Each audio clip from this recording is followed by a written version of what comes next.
What's up? Welcome into the LFC Transfer Room. I'm Jack, here today with an opposition preview ahead of Liverpool's match against Manchester City at Anfield on Sunday.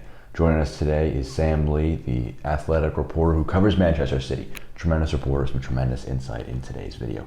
Make sure to subscribe to the channel. Let's get right into things.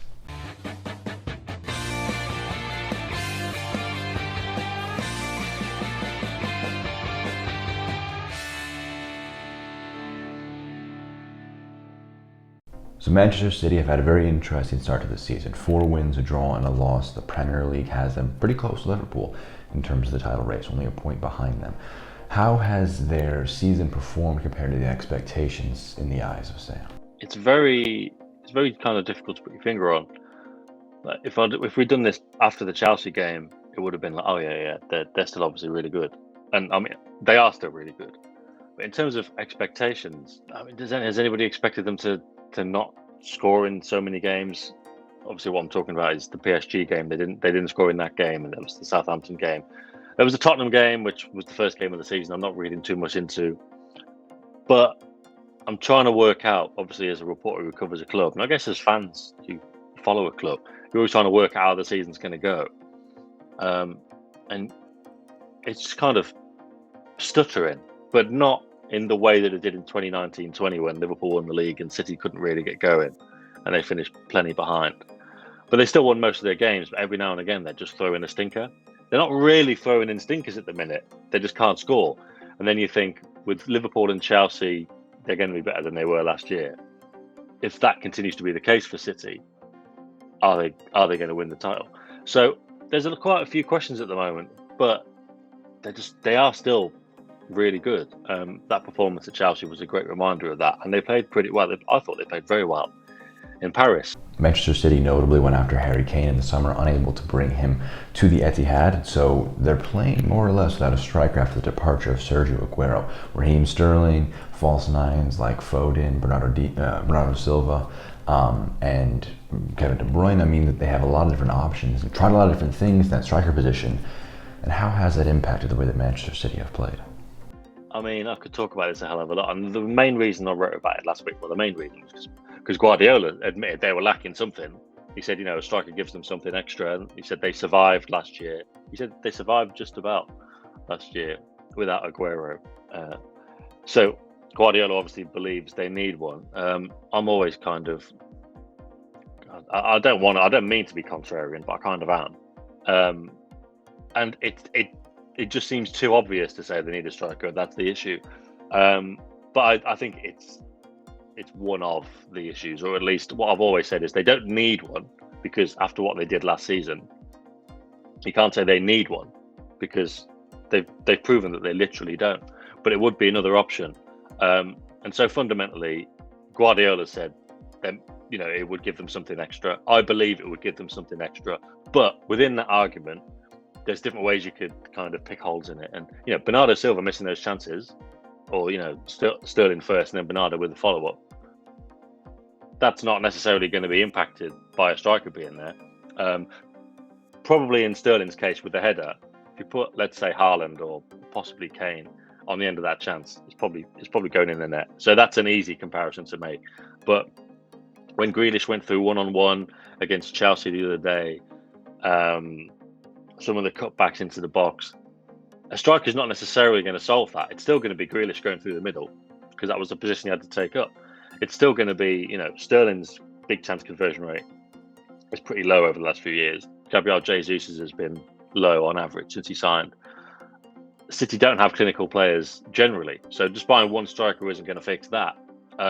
Also, in these big Champions League games and the Chelsea game, I'm not sure if City could play that well with a striker, because with the false nine they've got so much more control. What I would say is they play brilliantly with a striker, and they have done, because when Aguero knew exactly what Guardiola wanted, he played and they were great and they won trophies. They won a lot of trophies. But they got to the Champions League final for the first time with that false nine system. So there is an argument that they are better without one. But coming off a game against PSG where they had a lot of the ball and kind of created enough, but not loads, but didn't take their chances anyway, it's probably fairer to go with the short answer of, yeah, it would help if they had a striker. But I do think that there is a lot to be said for what they've got already. Man City's trip to Anfield on Sunday will mark the third consecutive away match they will have played in. The first one being away at Chelsea with a 1-0 win. Then you have away at PSG, 2-0 loss. And then obviously the third match against Liverpool at Anfield. How was the performance in the contrasting win versus loss in the Premier League and the Champions League, respectively? He said Sterling and De Bruyne are actually, compared to Jesus and Foden, they've got different qualities, so they're not quite as good as that. So the pressing wasn't quite there. They probably created a similar quality of chances, not quite. In fact, City's best chances against Chelsea came after they'd already scored, and they were quite lucky to score. So yeah, it was very similar. It wasn't like, oh, they're up and now they're down. What's going on here? Why can't they keep this level? They pretty much did keep that level. There was a loose ball into the box. Okay, they gave Mbappe a bit too much space in the build-up, which they didn't do too often. But there was a loose ball in the box. They got smacked into the top corner, whereas City didn't really have those loose balls. And then, Messi scored a fantastic goal on the break, which, that's always likely to happen. But yeah, I do think the performance was very similar. And with Guardiola picking a strong team against PSG, I'm guessing he was thinking, well, we keep the momentum up from the weekend. And although they lost, I would say in terms of the performance and the rhythm of it, that they probably will maintain that. But obviously, if Salah scores after 5 minutes, then it's going to be a different game. So we'll have to see how that goes. It's no secret that Manchester City have a range of options they can use in almost every position in the squad. What does Sam expect that the most important players, most likely players to feature are for Pep Guardiola's side? It will be like the Chelsea game.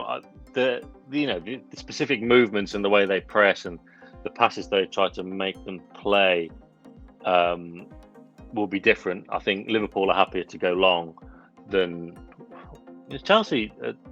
Should have been happy to go long, really, especially if they got Lukaku up there.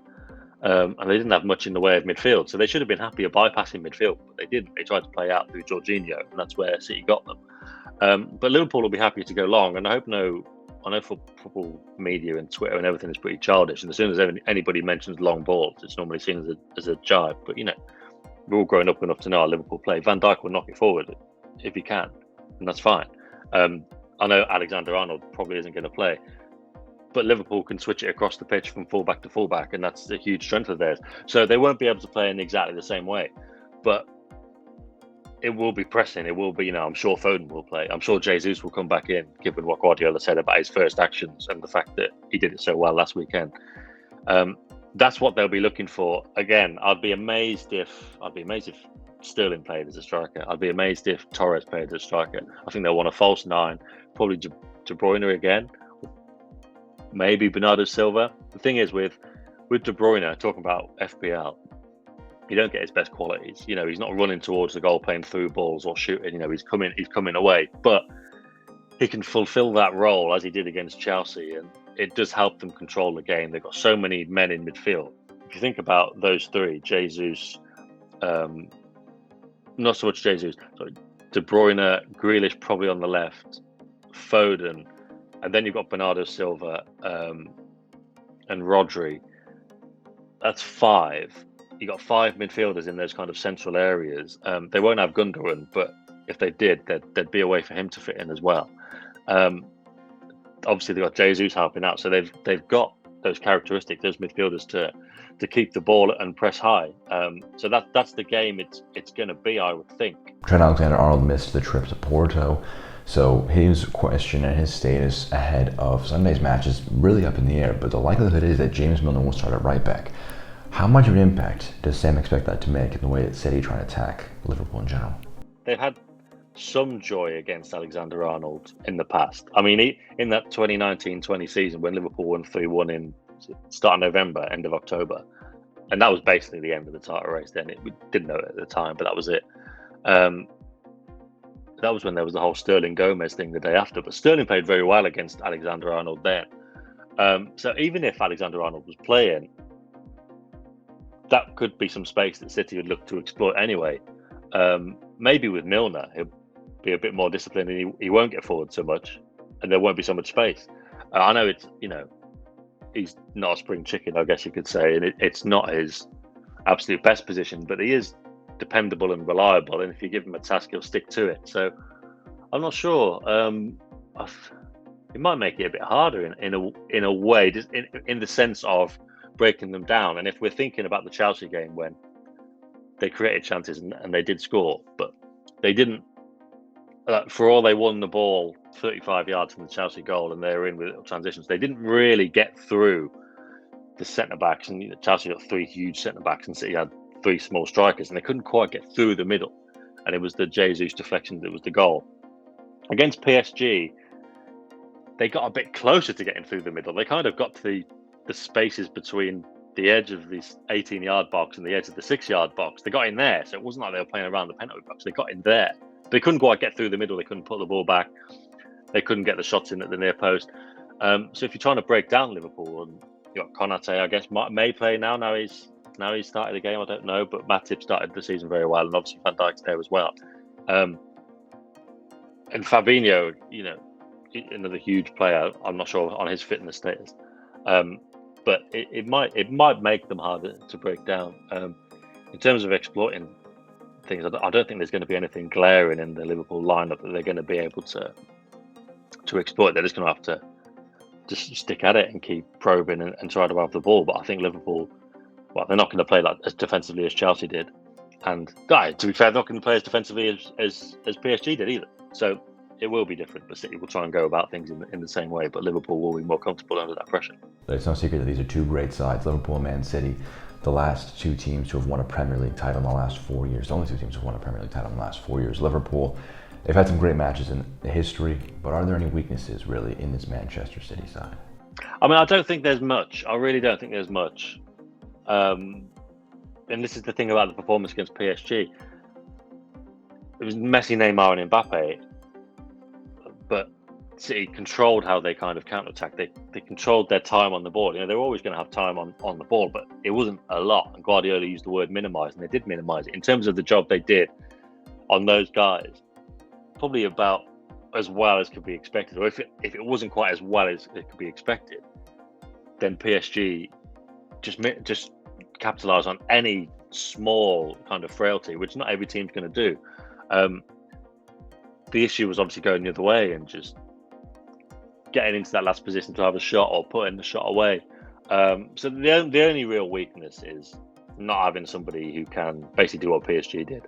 And if Liverpool play 99% of the perfect game, somebody who can just capitalise on that 1%. Probably the best way to sum it up is it's the game that's not really remembered, but the 0-0 at Anfield a few years ago when Mahrez missed a penalty.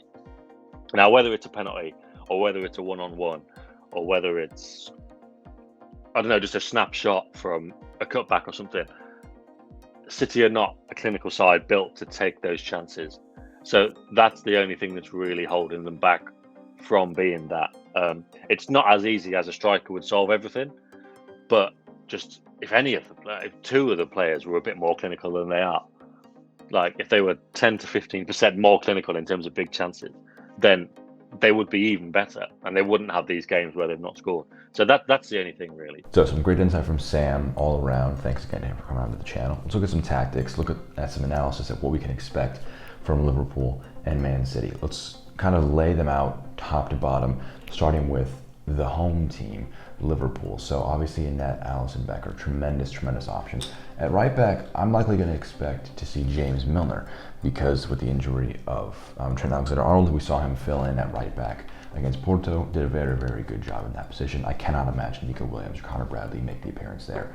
Joel Matip, I believe that this is another match for him to start, confident in his ability to do that. Virgil van Dijk, really no question. Here's one of the more contentious spots in the squad. Is it going to be Robertson or is it going to be Kostas Tsimikas?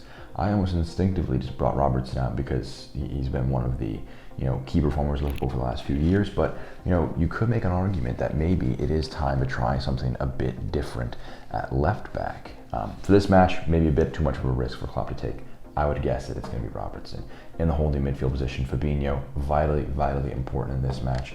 In the midfield, after a near 4 assist showing against Porto. I have to imagine Curtis Jones will partner Jordan Henderson in the midfield, which should make a very interesting midfield trio.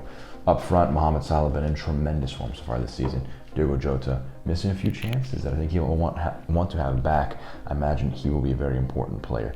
Big question is it going to be Jota or is it going to be maybe Roberto Firmino? Sadio Mane on the left wing is who I have there. This is kind of how I expect Manchester City to lay themselves out. Or excuse me, Liverpool to lay themselves out. How should Manchester City lay themselves out? Well, let's go from top to bottom with them. In net, another Brazilian goalkeeper. It's going to be Ederson. We'll come to this side. It's going to be Kyle Walker, I believe, with John Stones, Ruben Diaz. They have a lot of options in the center of the park. And at left back, João Cancelo has been a tremendous option for them. They're having a great match against PSG. Rodri in the holding midfield position, then a midfield duo. Really, this is, I would love to have anybody be able to solidly guess what they want to play. You imagine Kevin De Bruyne has to have some sort of role to be played, whether that's as a 9 or in the midfield. I imagine he'll be in the midfield with a chance to be a bit more creative, try and dominate that midfield battle. Maybe he's joined by Bernardo Silva. On the right wing, there's a lot of indications that it's going to be Gabriel Jesus. Maybe he's got Phil Foden down the middle as a false 9, and Jack Grealish, I think, is one of the more nailed-on starters, most expensive player, 100 million pound player, at that left wing spot. So really, what are the key areas in this battle? Well, obviously, you don't see a 66 at right back, so the creative output from this right side of the pitch is significantly taken down. So I think that means Henderson is going to have a much bigger role to play, while Robertson may be bombing forward and Curtis Jones might be covering for him. James Milner will probably be staying at home a bit more. He might venture forward a little bit, but I imagine in comparison to Robertson, he'll almost make part of a back 3 for Liverpool to protect as Robertson or Tsimikas, whoever plays in this left back position, has a big role to play in this match. Curtis Jones, I think, is another interesting choice. If he could match up in this midfield, I think that he makes perfect sense to start over Naby Keita. After his tremendous showing against Porto, there's no reason you should drop him. And I think that his work rate, tremendous. He's really beginning to blossom as a player and become a much more advanced and developed player overall. So I'm really excited to see if he can have a good showing against Manchester City. We've seen Klopp, he tossed Harvey Elliott in against Chelsea. He did tremendous in that one, so he's not afraid to trust the youth if he can trust it. Diogo Jota and Joel Matip, I think, 2 other options where Firmino maybe comes in place of Jota because of the amount of space there's going to be allowed as Man City press pretty high up the field. And maybe Joel Matip, maybe Ibrahim Konate, Joe Gomez. It's up in the air. I imagine it's going to be Matip, but it's not a nailed-on spot. So Gabriel Jesus in this right wing spot is going to be a high presser for this Manchester City team. So it's really going to be interesting to see how Liverpool can handle that in the defensive areas. Simply mentioned the long ball threat of Liverpool, not as a jibe, not as an insult, because you have Virgil van Dijk's range of passing to be able to break through the pressing that Manchester City will attempt to do. So really, these are always good matches, and I think that with City's willingness and Liverpool's willingness to attack the opponent, expect a tremendous match at Anfield on Sunday. How do you feel about the lineup I've put out there? What do you want to see Liverpool put out there on Sunday, and what should be one of the biggest matches this season? Make sure to subscribe to the channel. We'll have all your content before, during, and after the match on Sunday and beyond, heading into the international break. We've got some really exciting videos lined up. Thanks yet again to Sam. Really appreciated his time after his trip to Paris, fitting us into his busy schedule. He gave us some tremendous insight into what to expect from Manchester City. Well, I've been Jack for the LFC Transfer. Really enjoyed this opposition preview. Make sure to subscribe to the channel, and I'll catch you in our next video or stream. Take care.